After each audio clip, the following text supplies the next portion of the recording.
BRS అధినేత కేసీఆర్ ఇవాళ ఉమ్మడి మెదక్ జిల్లాలో పర్యటించున్నారు. సుల్తాన్పూర్లో నిర్వహించనున్న ప్రజా ఆశీర్వాద సభకు కేసీఆర్ హాజరు కానున్నారు. ఈ సభకు భారీగా జన సమీకరణ చేస్తున్నారు. ఇప్పటికే బీఆర్ఎస్ అంచనాలతో బీఆర్ఎస్ నేతలు ఏర్పాట్లు పూర్తి చేశారు. మెదక్, జహీరాబాద్ లోక్సభ నియోజకవర్గాల పరిధిలోని 6 అసెంబ్లీ సెగ్మెంట్ల నుంచి జన సమీకరణపై ప్రత్యేకంగా దృష్టి పెట్టారు. కేసీఆర్కు స్వాగతం పలుకుతూ ప్రధాన రహదారులు, కూడల వద్ద బీఆర్ఎస్ కార్యకర్తలు పెద్ద ఎత్తున ఫ్లెక్సీలను ఏర్పాటు చేసి గులాబీ జెండాలతో అలంకరించారు.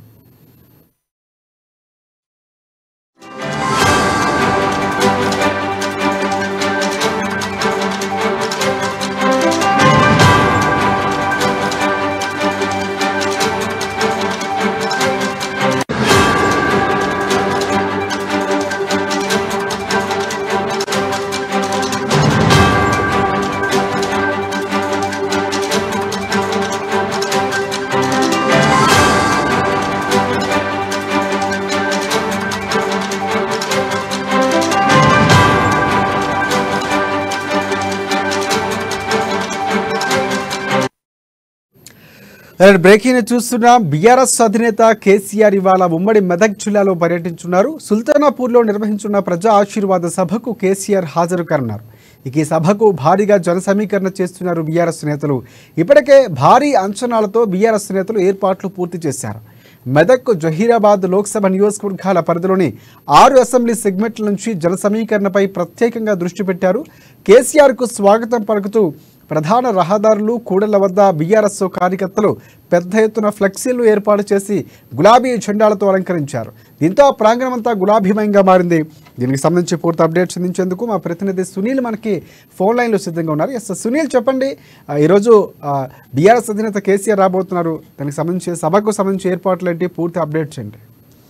ఉమ్మడి మెదక్ జిల్లాలోని 2 పార్లమెంట్ సెగ్మెంట్లు, జహీరాబాద్ పార్లమెంట్, అదేవిధంగా మెదక్ పార్లమెంట్ బీఆర్ఎస్ అభ్యర్థులకు సంబంధించి ఎన్నికల ప్రచారం నిర్వహించేందుకు ముఖ్యంగా ప్రజా ఆశీర్వాద సభ పేరుతో సంగారెడ్డి జిల్లాలోని అందోల్ నియోజకవర్గంలో గల చౌట్కూర్ మండలం సుల్తాన్పూర్ వద్ద భారీ బహిరంగ సభను ఏర్పాటు చేశారు బీఆర్ఎస్ శ్రేణులు. ఈ బహిరంగ సభలో పాల్గొనేందుకు మాజీ ముఖ్యమంత్రి బీఆర్ఎస్ అధినేత కేసీఆర్ రానున్నారు. సాయంత్రం 4 గంటలకు కేసీఆర్ సభాస్థలికి చేరుకోబోతున్నారు. అయితే మెదక్ పార్లమెంట్ బీఆర్ఎస్ అభ్యర్థిగా మాజీ ఐఏఎస్ అధికారి వెంకటరామరెడ్డి, అదేవిధంగా జహీరాబాద్ పార్లమెంట్ బీఆర్ఎస్ అభ్యర్థిగా గాలి అనిల్ కుమార్, వీరిద్దరు కూడా ఈ సభాస్థలికి రానున్నారు. అయితే రెండు పార్లమెంట్ పరిధిలకు సంబంధించిన సభ సుల్తాన్పూర్ లోనే నిర్వహించబోతున్నారు బీఆర్ఎస్ శ్రేణులు. ఈ నేపథ్యంలో సుమారు 1,00,000 మంది జన సమీకరణతో సభ నిర్వహించేందుకు కూడా బీఆర్ఎస్ శ్రేణులు ఇప్పటికే కార్యాచరణ రూపొందించుకుని అందుకు సంబంధించి కూడా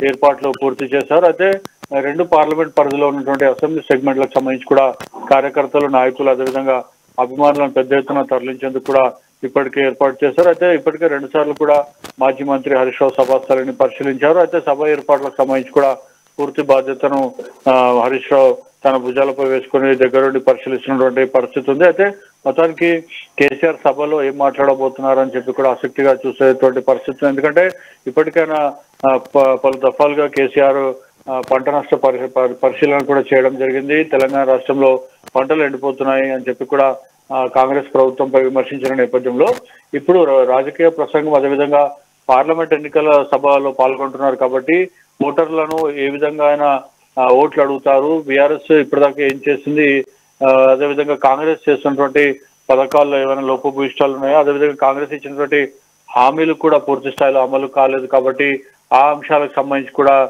తాను చెప్తానని చెప్పి కూడా ఇప్పటికే ఒక స్పీచ్ ని కూడా సిద్ధం చేసినట్లు కూడా తెలుస్తుంది. అయితే కాంగ్రెస్ పార్టీ టార్గెట్ గా కూడా కేసీఆర్ చెప్పబోతున్నట్టు, సభలో మాట్లాడబోతున్నట్టు తెలుస్తుంది. కానీ తెలంగాణ రాష్ట్రంలో ఇప్పటికే కీలకంగా కాంగ్రెస్ పార్టీ 6 పథకాలను కూడా అమలు చేసిన నేపథ్యంలో వాటిని కౌంటర్ ఇస్తూ కేసీఆర్ ప్రసంగం కొనసాగబోతుందని కూడా చెప్తా ఉన్నటువంటి పరిస్థితి. అయితే బీఆర్ఎస్ సిట్టింగ్ ఎంపీగా ఉన్నటువంటి బీబీ పాటిల్ జహీరాబాద్ పార్లమెంట్ నుంచి ఈసారి ఆయన బీజేపీలోకి వెళ్లి బీజేపీ నుంచి టికెట్ తెచ్చుకున్న పరిస్థితిలో గాలి అనిల్ కుమార్ ను అక్కడ బీఆర్ఎస్ అభ్యర్థిగా నిలబెట్టినటువంటి పరిస్థితి ఉంది కాబట్టి ఈసారి అభ్యర్థి మారారు. గత 2 దఫాలుగా మాత్రం బీబీ పార్టీలో ఉన్నటువంటి పరిస్థితి. ఆయన బీజేపీలోకి వెళ్లి ఆయన ఇటీవల కూడా బీఆర్ఎస్ పై అనేక విమర్శలు చేసినటువంటి పరిస్థితిలో ఆ అంశాన్ని కూడా కేసీఆర్ ఏమైనా మాట్లాడబోతున్నారా, అభ్యర్థి మార్పు ప్రస్తుతం గతంలో ఉన్నటువంటి అభ్యర్థి బీజేపీలోకి వెళ్ళడం, అయితే బీజేపీ కాంగ్రెస్ కూడా కొంతమంది నాయకులను తీసుకొని తమ పార్టీని ఇబ్బందికర పరిస్థితులకు గురి చేస్తుందని చెప్పి కూడా ఇటీవలే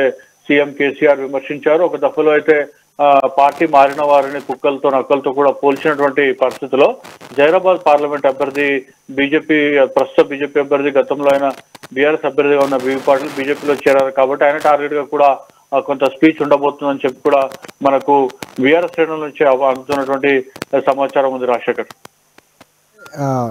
జన సమీకరణకు సంబంధించి ఎంతమంది జన సమీకరణ చేస్తున్నారు, ఎన్ని వేల మంది, ఏమైనా మనకు ఒక ఐడియా ఉన్నటువంటి పరిస్థితి కనిపిస్తుంది? ఎందుకంటే కేసీఆర్ సభలకి చాలా ప్రాధాన్యత వచ్చింది, బీఆర్ఎస్ పార్టీ కూడా అదే చెప్తుంది, మా సభలకి ఎక్కువగా జనం వస్తున్నారు, సో మా ప్రజల్లో ఆదరణ ఉంది, ఖచ్చితంగా మేము పార్లమెంటు ఎన్నికల్లో విజయం సాధించబోతున్నామని చెప్తున్న నేపథ్యం కనిపిస్తుంది. జన సమీకరణ చాలా కీలక పాత్ర పోషించబోతుంది. సో ఎంతమంది ఉండే అవకాశం కనిపిస్తుంది, దానికి సంబంధించిన సమాచారం ఉందా?